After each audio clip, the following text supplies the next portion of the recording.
Alô você, meu aluno. Vamos começar agora mais um bloco aí de correção de exercícios, que é fundamentalmente o que você precisa para reforçar os seus estudos. Lembrando que só a aula regular não vai resolver você. Você tem que fazer aula regular e tem que fazer exercício, porque você tem que ver como o conteúdo da matéria cai de acordo com a perspectiva da banca examinadora que você está fazendo a prova. E isso é de suma importância. Tem em algumas etapas da vida da gente, como no concurseiro, que você só consegue evoluir na matéria através de exercício. O conteúdo passa a ser o quê? Passa a ser prolixo na sua cabeça. Mas são os exercícios que fazem todas as diferenças. Tranquilo? E é isso que a gente vai ver agora. Exercício da 8.112,90, exercícios com um pouco de grau de complexidade um pouco mais alto, exercícios que geralmente você perderia, que você não vai perder mais na sua prova que você for fazer. Então a gente vai começar agora com a primeira questão, que é uma questão básica, é uma questão de introdução ao 8.112,90 e que ela é bem corriqueira em várias bancas. Por quê? Porque ela junta o texto da Constituição, texto da 8.112 com decisão do STF. E a gente vai ver agora, correto? Acompanha comigo aí na tela. A Constituição Federal confere aos entes federativos a competência para adotar, quanto aos agentes públicos, regime jurídico diversificado, com a ressalva das carreiras por ela institucionado. Pessoal, olha só, essa questão aí está errada. Por que essa questão está errada? Ela está falando sobre o quê? Ela está falando fundamentalmente sobre regime jurídico. Olha só, regime jurídico. As pessoas chegam e perguntam assim para mim: Evandro, o que é um regime jurídico? Filho, o regime jurídico é o que regulamenta a vida funcional do servidor, a vida funcional do agente público. Você tem basicamente dois regimes jurídicos. Você tem um regime jurídico estatutário, que é o estatuto, e você tem um regime jurídico que é a CLT. Qual é a diferença básica? A diferença básica é que o estatuto é o regime jurídico público. O CLT é o regime jurídico dado ao direito privado, às pessoas em comum, mas algumas pessoas da administração pública adotam esse sistema. Por exemplo, no nosso ordenamento hoje, União, Estados, DF, município, autarquias e fundações vão ser estatutários. Mas a gente vai trabalhar de uma forma diferente. Como a gente está trabalhando o Estatuto dos Servidores Públicos Civis Federais, a gente vai pegar a regra, a gente vai apagar esses três aqui e a gente vai dizer que a União, a autarquia e a fundação, elas são regidas por estatuto, ou seja, Lei 8.112 de 90. E a gente vai pegar aqui as empresas públicas e as sociedades de economia mista e a gente vai colocar ela como sendo regido pela CLT. Ou seja, a gente tem um regime jurídico que é a regulamentação funcional do agente público que trabalha aqui. Por quê? Porque essas aqui são pessoas jurídicas, onde nós temos pessoas físicas que trabalham. E essa pessoa física tem que ter a sua situação laboral, a situação do trabalho regulamentada. No nosso caso aqui, União, autarquia e fundação, regulamentado pelo 8.112,90, ou seja, o Estatuto dos Servidores Públicos Civis da União, estatutário. Empresa pública e sociedade de economia mista é regida por quem? Pela CLT. Então o que a gente está trabalhando aqui é o regime jurídico. Olha só, para você conseguir responder essa questão e não só essa, outras questões do mesmo sistema, eu vou jogar uma explicação aqui rápida. Na promulgação da Constituição Federal de 88, o artigo 39 da Constituição, ele veio e adotou o regime jurídico único. O que é o regime jurídico único?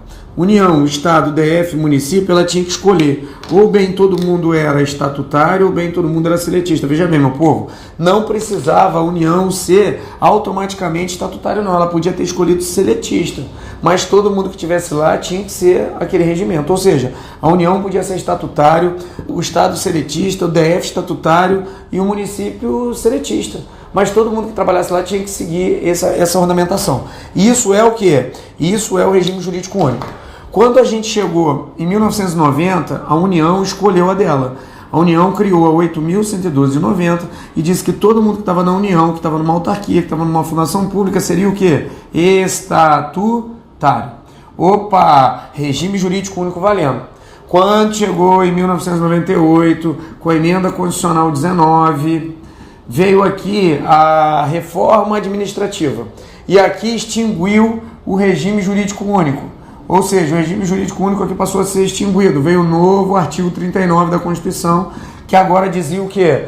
Agora, tanto a União podia ter lá dentro estatutário como seletista, estava liberado. Ou seja, a partir de 1998, você podia ter concurso na União para estatutário e uma autarquia federal ser regido pela CLT.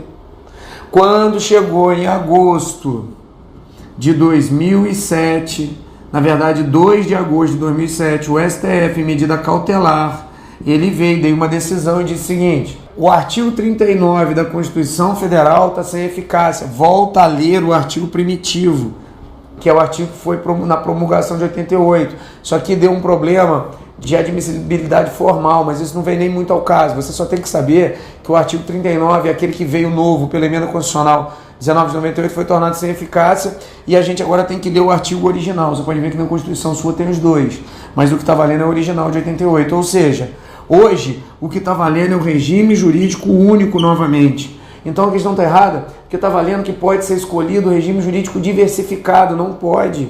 Hoje tem que ser o regime jurídico único. É esse que está valendo para a Constituição.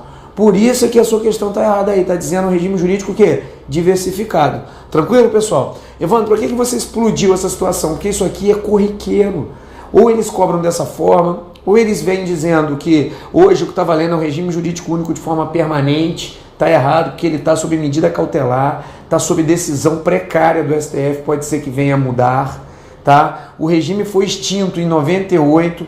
Agora, você já reparou que abriu-se uma janela de 98 a 2002? Aí você pergunta: Evandro, e se alguém entrou numa autarquia federal através de CLT? Quem entrou fica. Você não pode tirar, virou direito adquirido do cara. Não pode ter de 97 para frente, mas quem entrou aqui fica. Isso aí é o princípio da segurança jurídica. Norma nova não pode retroagir para prejudicar o direito adquirido do cara. Princípio da segurança jurídica. Então quem entrou nessa janela fica.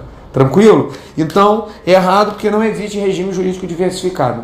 O que existe é o regime jurídico único. Vamos para a próxima questão aí. Acerca da classificação dos agentes públicos, julgue o próximo item. O jurado das sessões do Tribunal do Júri e os mesários convocados para o serviço eleitoral nas eleições são classificados pela doutrina majoritária do direito administrativo como agentes particulares, colaboradores que, embora sejam particulares, executam certas funções especiais que podem ser classificadas como públicas. Pessoal, correta essa questão, tá? Olha só, o que a questão está trazendo para você. A gente tem uma tabela, olha só, a gente tem uma tabela dos agentes públicos. Essa daqui é muito importante você ter na sua cabeça. Os agentes públicos, a corrente majoritária é dividir ele em 5. Eu sou do 3, porque só cai 3. Eu não quero que você aprenda o direito administrativo, eu quero que você aprenda a fazer prova e acerta questão de concurso, não é isso que você quer? Então eu tenho, olha, os agentes políticos, eu tenho os agentes administrativos e eu tenho os agentes honoríficos. Tá? Lembrando que os agentes administrativos a gente divide ele em 3. A gente divide eles entre os servidores públicos ou servidores estatutários, empregados públicos e contratados temporários. Todos esses aqui são classificações de agentes públicos. Só que a questão pediu o quê? Pediu os agentes honoríficos. Vamos lá, pessoal. O que é o agente honorífico? Agente honorífico, 2 exemplos, são os mesários e são os jurados. São 2 exemplos clássicos. Eles não exercem cargo público, também não exercem emprego público, não são regidos por estatuto, também não são regidos pela CLT. A única coisa que eles têm é função pública, ou seja, são particulares que colaboram momentaneamente com o Estado e naquele dia ele exerce a função de quê? De agente público, correto? Aí você fala: Evandro, qual é a diferença do cara exercer a função de agente público? Meu filho, se você entrar no dia lá, você for um particular normal, e você for no dia lá do júri, ou você for no dia da eleição e você furtar alguma coisa, para você é furto. Para ele, que é considerado agente público naquele dia, ele comete peculato, a pena dele é muito maior. Isso é só um dos exemplos, porque ele está exercendo o que naquele dia? Função pública. Tá, mais algumas coisas, ó, não pode ser remunerado. O agente honorífico não pode ser remunerado. Ele trabalha por dever cívico, dever de honra. É assim que ele colabora com o Estado. Então essa questão aí estava correta, beleza? A gente se ligando aqui nas classificações, fica bem bonito, fica bem bacana, beleza? Vamos seguir aí para a próxima questão. Diferentemente dos servidores estatutários e dos empregados públicos, os servidores temporários públicos. Pessoal, essa questão está errada, mas essa questão, se você estiver estudando aberto, você erra. Você tem que aprender a formatação da banca, como é que elas estão pensando. Olha só. Quando eu dou aula para vocês, eu digo que os agentes públicos, eles se dividem em agentes políticos, administrativos e honoríficos, e os agentes administrativos se dividem em servidores públicos, empregado público e o contratado temporário. Você está vendo que eu acabei de mudar aqui? Eu, em vez de colocar servidor público, agora eu coloquei servidor estatutário, que na verdade é a mesma coisa. Só que a banca ela costuma usar a palavra servidor público como sendo sinônimo de agente público. Aí, cara, complica, mas você tem que ter na sua cabeça que você tem que ser aberto para isso. Se ela falar assim, são considerados agentes públicos os agentes administrativos, os empregados públicos e os contratados temporários, você tem que dizer que está certo. São considerados servidores públicos, agentes administrativos, empregados e temporários. Você vai ter que aprender a usar os agentes públicos como sinônimo de servidor público e saber separar o específico. Esse aqui é o genérico e o específico. Tanto que agora ela foi tão legal que ela trouxe agente político, administrativo honorífico, servidor estatutário, empregado público e contratado temporário. Só que, na verdade, o contratado temporário também é uma formatação de servidor público. Correto? Agora, olha só, pessoal, vamos concatenar as ideias aí da seguinte forma.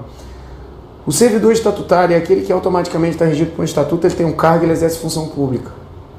O empregado público é o cara que é regido pela CLT, ele tem um emprego público, ele tem função pública. O contratado temporário, ele não é regido por estatuto nem pela CLT, ele não tem cargo nem emprego e ele exerce também função pública. Então a única coisa que os três exercem é a função pública. E os três são sim considerados o quê? Servidores públicos. Tranquilo? Se vier servidor público aqui, você tem que dizer que está certo.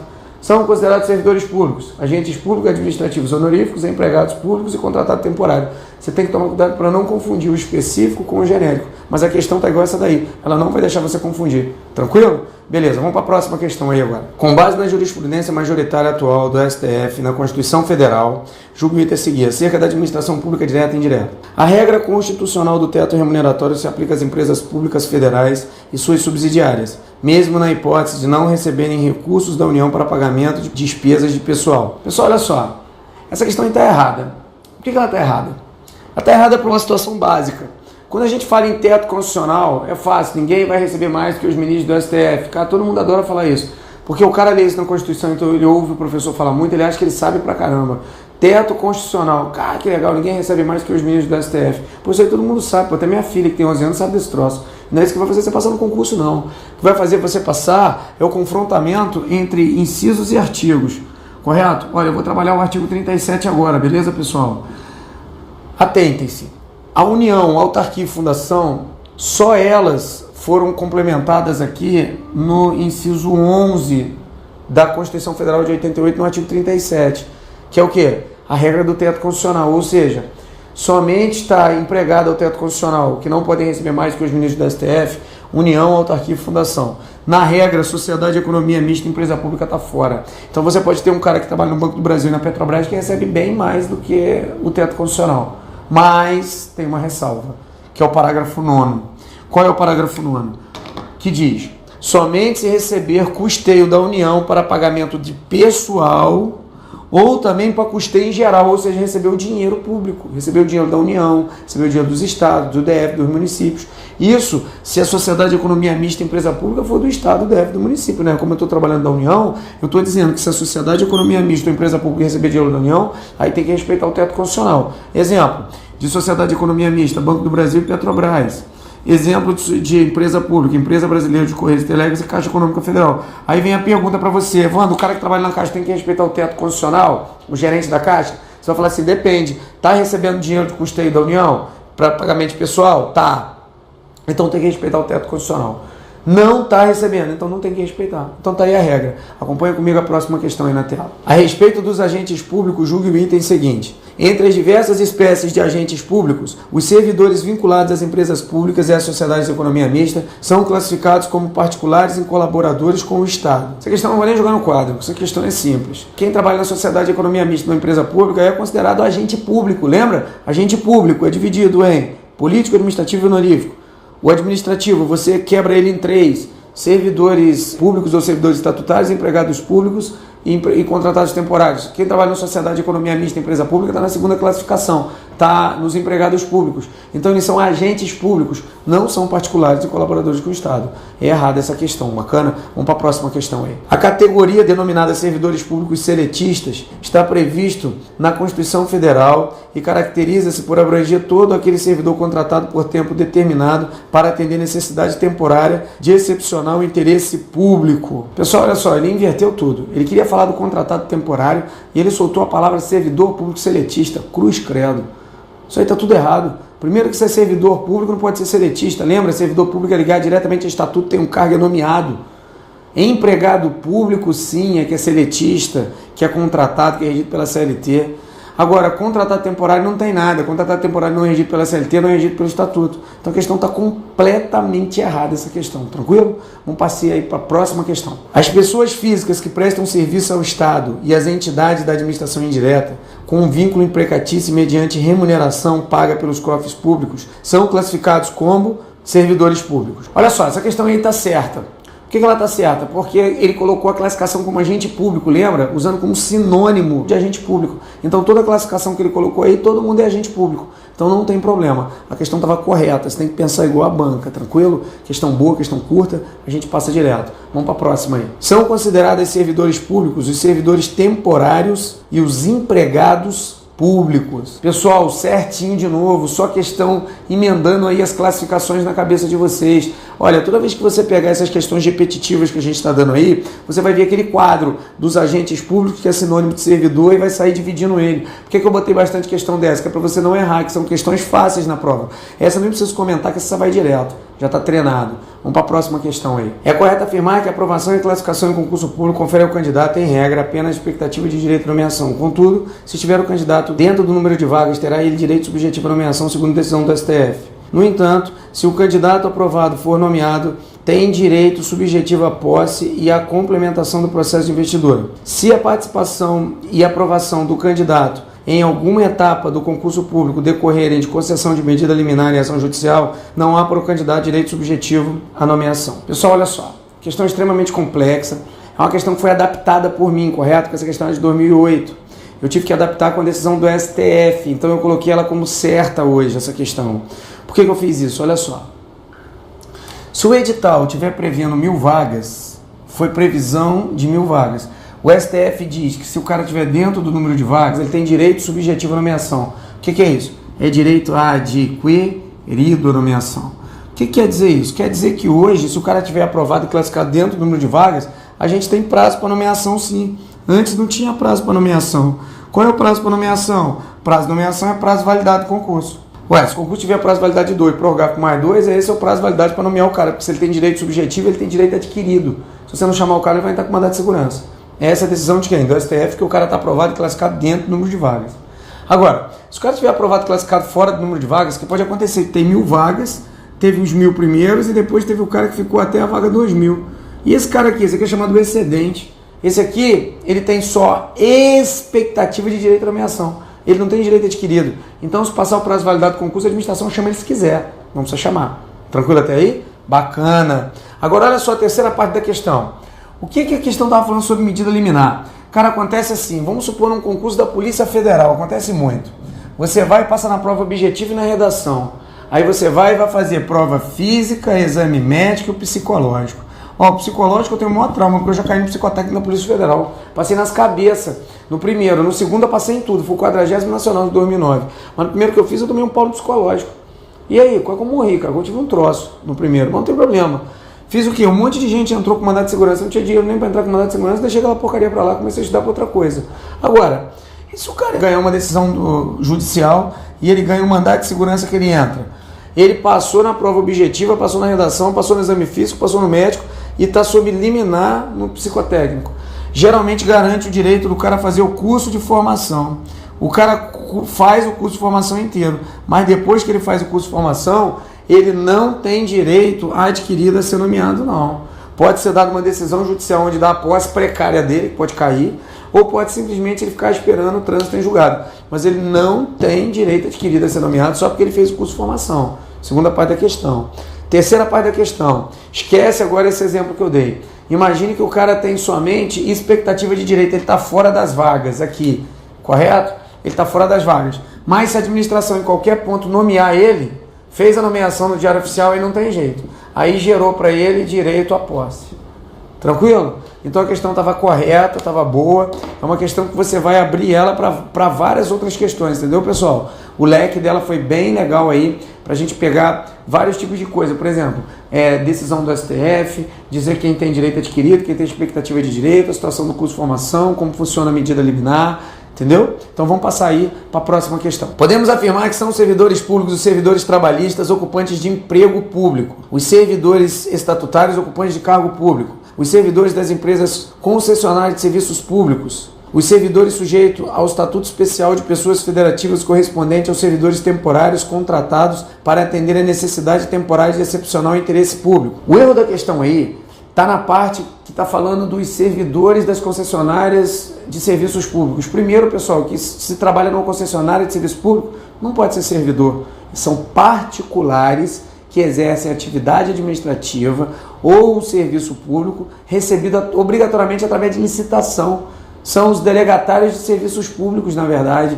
Entendeu? É descentralização por delegação por colaboração. Concessionários, permissionários e autorizatários. Ali não tem servidor público, tá, pessoal? Ali são particulares que trabalham exercendo a função pública ou atividade administrativa. Então tá errada a questão nesse ponto aí.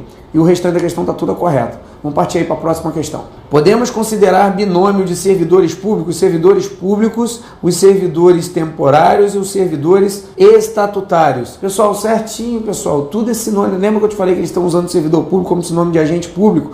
Então, tanto servidor público como empregado público, como contratado temporário, todos eles são sinônimos de servidor público. Nesse caso aí, ele deu binômio só. Ele colocou servidor estatutário e contratado temporário. Então estava correta a questão sem muito problema. Vamos partir aí para a próxima questão. O retorno do servidor à atividade quando invalidado sua demissão corresponde à reversão. Pô, meu povo, isso daí estava errada, né? Isso daí, pô, não tem como errar esse tipo de questão. Isso aí está na forma de provimento da 8.112.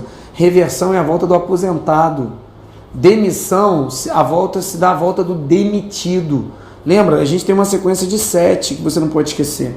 Nomeação é forma originária, promoção é a troca de nível de classe sempre dentro do mesmo cargo, não existe o acesso ou ascensão, porque não existe a troca de cargo sem concurso público. Você tem a readaptação, que é a limitação física ou mental do servidor, que é readaptado em outro cargo. Você tem a reintegração, que é a volta do demitido. Você tem a reversão, que é a volta do aposentado. Você tem o aproveitamento, que é a volta do cara posto em disponibilidade. E você tem a recondução, que é o cara que volta na habilitação do estágio probatório quando estável. Se ele não for estável, ele é exonerado. Então essas 7 formas de provimento são rol taxativo. Você tem que fazer essa casadinha que eu fiz com você aí, mas no material tá bem completinho, não tem como você errar, tranquilo? Vamos partir aí para a próxima questão. É correto afirmar que o regime jurídico dos servidores públicos civis da União, das autarquias, inclusive as em regime especial e das fundações públicas federais, é a 8.112,90, em casos excepcionais a CLT. Pessoal, nesse caso aí tá errado essa questão, porque é a explicação passada. União, autarquias e fundações públicas, hoje, segundo a decisão do STF de 2 de agosto de 2007, o que vale é o regime jurídico único. É só um regime jurídico e nenhum outro, tranquilo?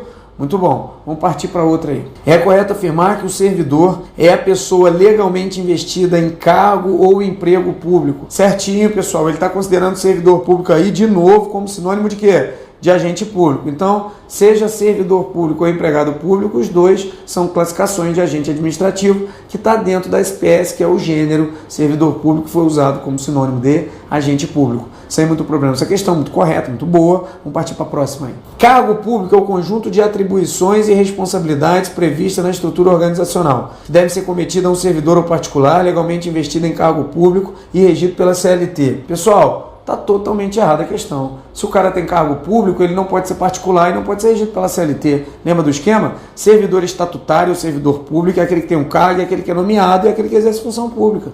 Então, o cara que tem cargo, ele não pode ser regido pela CLT, tampouco ser particular. Então, essa questão está errada aí, nesses 2 pontos. Boa questão, fácil você identificar o erro da questão. Parte para outra aí. É correto afirmar que os cargos públicos acessíveis a todos os brasileiros, sejam eles criados por lei, com denominação própria e vencimentos pagos pelos cofres públicos para provimento de caráter efetivo ou em comissão. Questão correta, é uma questão que está falando para todos os brasileiros. Aí está dizendo o seguinte: ele está englobando tudo, tá, pessoal? Não faz diferença entre brasileiro nato e naturalizado. São cargos de provimento, onde o cara entra, ele tem um cargo público, ele é nomeado, ele toma posse, ele entra em exercício e é considerado o quê? Servidor público. A questão está toda certinha, sem problema, sem falha na questão. Correta. Vamos partir aí para a próxima questão. Podemos afirmar que são requisitos básicos para investidura em cargo público: a nacionalidade nata brasileira, o gozo dos direitos políticos, a quitação com as obrigações militares e eleitorais, o nível de escolaridade exigido para o exercício do cargo, a idade mínima de 18 anos, aptidão física e mental. Pessoal, o erro da questão aí está onde? Está onde está dizendo nacionalidade nata. A 8.112 não faz diferença entre brasileiro nato e naturalizado, não pode. Tanto faz o brasileiro nato e naturalizado, os dois são brasileiros e podem fazer qualquer concurso para 8.112,90, ou seja, podem exercer qualquer cargo federal. Um único instituto que pode fazer diferença entre brasileiro nato e naturalizado está lá no artigo 14 da Constituição, que é, na verdade, algo do Daniel Sena, que são a ascensão direta ao poder, ou seja, presidente, vice-presidente da República, ministro de Estado, ministro de Defesa, e esses aí, aquele rol de 7 lá, aqueles lá, só brasileiros natos podem exercer, mas isso não é minha matéria, isso é matéria de quem? Professor Daniel Sena, você vai estudar com ele. Tranquilo? Então a questão estava errada no ponto que dizia brasileiro nato. Parte para a próxima aí. As pessoas portadoras de deficiência é assegurado o direito de se inscrever em concurso público para o provimento de cargo cujas atribuições sejam compatíveis com a deficiência de que são portadoras. Para tais pessoas são reservados pelo menos 20% das vagas oferecidas no concurso. Pessoal, essa questão arrebenta meio mundo, sabe por quê? A questão está errada. Porque não é pelo menos 20%, não é o mínimo, é até 20%, então é o máximo de 20%. Olha só, tem uma questão bem tranquila. Olha só, se eu falo até 20%, é totalmente diferente de, no mínimo, 20%, pô. Se eu falo até, é o máximo. Se eu falo no mínimo, você tem que partir daqui. Então, olha só, se você tem 2 vagas no concurso, você não pode dar uma vaga para deficiente, que vai ficar 50%, vai além do mínimo legal. Do máximo legal. O que você tem que fazer é que para você dar uma vaga para deficiente, no mínimo tem que ser quantas vagas no concurso? 5. Que se você dá uma vaga, fica 20%, segue o máximo, que é o teto, que é 20%, tranquilo? Também você não vai dar vaga fracionada, né? Vai multiplicando. 10 vagas no concurso, você pode dar 2, que vai dar o quê? Até o máximo, limite de 20%. Então a questão estava errada aí, que ela estava te confundindo no português, ela está dizendo que era o mínimo. Então estava errada essa questão. Bacana? Vamos partir aí para a próxima questão. As universidades e instituições de pesquisa científica e tecnológicas federais poderão prover seus cargos com professores técnicos e cientistas estrangeiros, de acordo com normas e procedimentos da lei. Está previsto essa questão aí no artigo 5º, parágrafo 3º da Lei 8.112/90. Está correto, tá? Os estrangeiros podem exercer esses cargos públicos no Brasil. Pessoal, o estrangeiro é estrangeiro mesmo. O cara não foi nato, também não está naturalizado. Tranquilo? Então está correta a questão porque é texto de lei. Então, pessoal, encerramos aqui o nosso bloco de exercício. Fizemos exercícios aí de vários tópicos da Lei 8.112 e vamos avançando no nosso curso aí que vai ter vários exercícios. Eu quero que vocês fiquem com Deus, que fique tudo certo na cabecinha de vocês. Lembrando que não basta turma regular, tem que ter turma de exercício, você tem que fazer simulado, Simulado não adianta fazer em casa. Ou se você fizer em casa, por exemplo, você está fazendo simulado online, como é que você faz? Você tem que se policiar, porque não adianta fazer simulado em casa fracionado. Você tem que fazer o simulado de uma forma contínua. Tira um domingão à tarde, tira 5 horas para fazer o simulado. Ali você vai medir como é que está a sua expectativa. Fica com Deus, grande abraço. Deus é Pai, você já sabe. Se você estudar bastante, você passa rápido. Se você estudar mais ou menos, você demora um pouco. Se você estudar pouquinho, você vai demorar muito. E se você não estudar nada, você nunca vai passar no concurso público. É uma questão de esforço. É a quantidade de esforço de hoje que vai determinar quem é você amanhã. Um abraço e fica com Deus.